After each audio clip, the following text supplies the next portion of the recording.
Hey guys, welcome back to our new vlog. જય શ્રી કૃષ્ણ, જય માતાજી.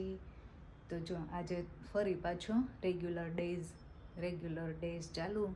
બચ્ચા પાટી ગઈ છે સ્કૂલે અને મીતુ તો હમણાં આવી જશે બિકોઝ આજથી એને સ્કૂલ ચાલુ થઈ છે. 9:30 તો થઈ ગયા, 10 વાગે તો છૂટી જશે. એટલે અને જો આજે છે ને મારે બનાવવાનો છે જામ. યસ ગાઈઝ, જામ બનાવવાનો છે. તો જો અહીંયા મેં સ્ટીમ કરવા માટે પાણી મૂકી દીધું છે અને આને છે ને આપણે સ્ટીમ બોઇલ કરવાના છે, ડીપ બોઇલ નથી કરવાના. આમાં તમે કોઈ બી ફ્રૂટ લઈ શકો. ફ્રૂટ જામ હું બનાવું છું એટલે કોઈ બી ફ્રૂટ તમે લઈ શકો. મેં એપલ, સ્ટ્રોબેરી અને પાઇનેપલ લેવાનું છે. તો હું આ 3 ફ્રૂટનો જામ બનાવીશ. તો હવે હું આ એપલ ને સ્ટ્રોબેરી તમે ઓલરેડી રાખી દીધા છે. હવે હું એમાં પાઇનેપલ બી રાખી દઈશ. નોર્મલ આપણે જે આમ હાથથી દબાવી શકીએ અને પેલું થઈ જાય ને ત્યાં સુધી આપણે એને કૂક કરવાના છે. બહાર ગમે એટલો જામ ખાય ને તો એ ટેન્શન જ નહીં પછી ઘરનો બનાવેલો. તો જો એટલા મેં ગોઠવી દીધા છે. આમાં તમે વેજીસ બી યુઝ કરી શકો છો, લાઈક બીટ, કેરટ, એવું બધું કાંઈ બી વેજીસ તમે આમાં નાખી શકો છો. સ્ટીમ બોઇલ કરી આપણે એને અને પછી આગળની પ્રોસેસ તમને બતાવું. તો જો અહીંયા મેં સ્ટીમ બોઇલ કરવા માટે મૂકી દીધા છે. આગળની પ્રોસેસ તમને પછી બતાવું. તમે બનાવ્યો હોય તો કોમેન્ટ કરજો અને ના બનાવ્યો હોય તો બનાવજો. બચ્ચા પાર્ટી પછી જેટલો જામ ખાય ને એટલો ટેન્શન નહીં. અત્યારે બ્રેડ જોડે, રોટી જોડે જામ ખાવાની મજા આવે. એટલે બહારનો 1 વખત 2 વખત દઈએ ને ત્યાં તો થોડોક ટાઈમ થાય ને તો એક્સપાયર થઈ જાય. પછી આપણે આને છે ને ફ્રીજમાં સ્ટોર કરી શકીએ 1 મંથ સુધી. એટલે ચલો આજે એ બનાવીશું. જો અહીંયા પાઇનેપલ ને સ્ટ્રોબેરી ને બધું બોઇલ થઈ ગયું છે. એપલ હવે છે ને આપણે એને મિક્સી જારમાં લઈ લેશું અને ક્રશ કરી. જો મસ્ત ક્રશ થઈ ગયો છે. હવે એને આપણે ચાળી લેવાનું છે, ગાળી લેવાનું છે, ચાળી નહીં. અને હું ડાયરેક્ટ પેનમાં જ કરું છું કેમ કે મારા વાસણ ઓછા ધોવાય ને પછી એટલા માટે. વાસણ ધોવાની બહુ આળસ થઈ એટલે હું ડાયરેક્ટ આમ જ ગાળી લઈશ.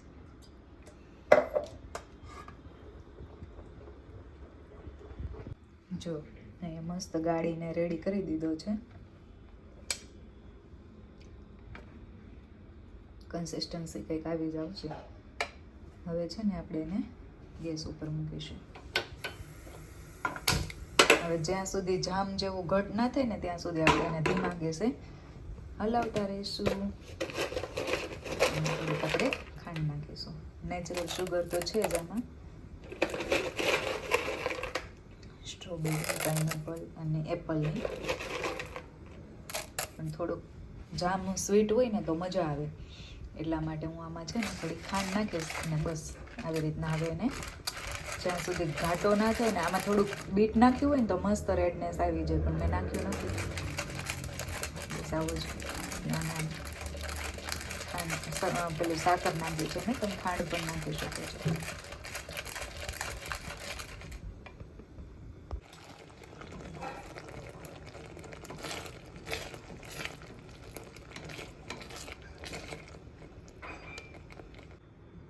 તો કન્સિસ્ટન્સી મસ્ત આવી ગઈ છે. હજુ થોડોક ગરમ છે, ઠરી જશે ને એટલે હજુ થોડોક ઘાટો થઈ જશે. પછી એને કાચની જારમાં ભરી અને ફ્રીજમાં આપણે 1 મંથ 1.5 મંથ સુધી આપણે સ્ટોર કરી શકીએ છીએ. તો જામ ઇઝ રેડી. જો આજે આટલું મોટું પાર્સલ આવ્યું છે. શું હશે આ પાર્સલમાં? અને એ છે મીતુનું. તો મીતુ કરશે ઓપન. જે નાઈફ લેતી હોય બંને કરશું. છે કોનું? દીનું છે. આ બાજુ લઈ લે. इसके लिए बड़ा हथियार चाहिए. बड़ा बॉक्स तो बड़ा हथियार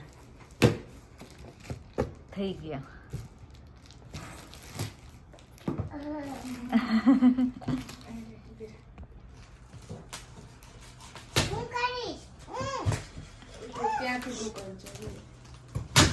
ओ बाप रे, इतना बड़ा बॉक्स, क्या होगा इसमें? ગીશુ, હું આ બાજુ આવું છું તો તું આડી ઊભી રહે છે, ઓલી બાજુ જાઉં છું તો તું આડી ઊભી રહે છે. વાગ્યું? જો વાગે નહીં હો બાબુ, આ બાજુ આવી જા તું.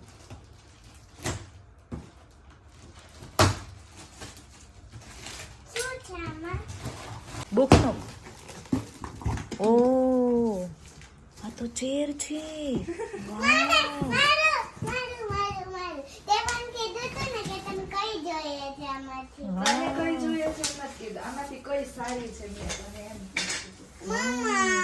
જો મિતુનો રૂમ છે ને પિંક કલરનો છે, એટલે પિંક કલરની ચેર હા, નહીતર એને તો બ્લેક જ ગમે છે. મિતુ ગીસુન મજા આવી ગઈ છે.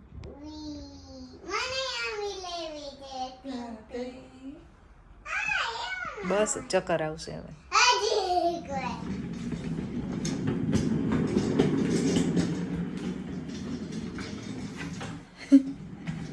મેં તો આંગળા ચાટતી રહી ગઈ. કેવો લાગે? બહુ જ મસ્ત લાગે. પણ હે ને આ ઘરે બ્રેડ બનાવતા શીખી જાય, બહારનું કઈ ખાવાનું જ નહીં. બ્રેડ બનાવતા શીખી જવાનું. જો તો ગીશુબેન મીતુને તો બહુ સરસ લાગ્યો. તમે બી ઘરે ટ્રાય કરજો અને મસ્ત જામ છોકરાઓને ખવડાવજો. મને બી આમાં જો મેં નેચરલ કલર જ છે, બધું જ ઇન્ગ્રીડિયન્ટ્સ બધા નેચરલ જ છે. આમાં મેં કાંઈ જ કોઈ કલર બી નહીં નાખ્યો. તો બી આમ જો કેમેરામાં થોડોક લાઇટ લાગે છે, બાકી આમ બહુ મસ્ત લાગે છે ને મીતુ. રેડને સરસ આવે છે, લાઇટના લીધે થોડોક લાલ આમ પેલો લાગે છે લાઇટ, બાકી કલર બહુ સરસ આવી ગયો છે. મેં કોઈ એડિબલ કલર યુઝ નથી કર્યો આમાં, નેચરલ જ છે. સ્ટ્રોબેરીનો કલર આવી ગયો છે. હજુ બીટ ન નાખીએ ને તો સરસ ઘાટો થઈ જાય હો મીતુ. આમાં બીટ નાખ્યું હોય ને, હા બીટ નાખ્યું હોય તો મસ્ત ઘાટો થઈ જાય.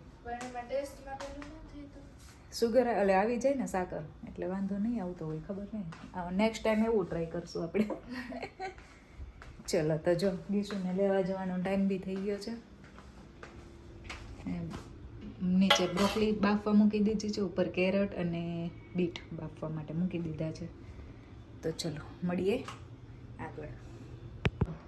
જામ થઈ ગયો રેડી. યે જો ચલો ગીશુ મંડી છે ભાખરી જોડે ખાવા માટે, હે ને ગીશુ? ચલ તો ટેસ્ટ કરતો ગીશુ ભાખરી જોડે. જો ગીશુને મેં એટલો ભાખરી જો, હવે મને કોઈ ટેન્શન નથી. ગીશુ કેટલો જામ ખાય છે, હે ને? મસ્ત હે. સ્ટ્રોબેરી જેલી છે ને, હા આમાં છે ને અગર અગર નાખવાનું, જીલેટીન નાખવાનું તો છે ને બહાર જવો મળે, પણ મેં એવું કાંઈ જ નથી નાખ્યું, તો એટલો મસ્ત ટેસ્ટી થયો છે. કેવો થયો છે હે ને? તો ચલો ફ્રેન્ડ્સ, અહીંયા કરીએ છીએ વિડીયોનો એન્ડ. તમને જામ ગમ્યો હોય તો વિડીયોને લાઈક કરજો, શેર કરજો એન્ડ સબસ્ક્રાઈબ કરજો. મળીએ નેક્સ્ટ વ્લોગમાં. ત્યાં સુધી બાય બાય.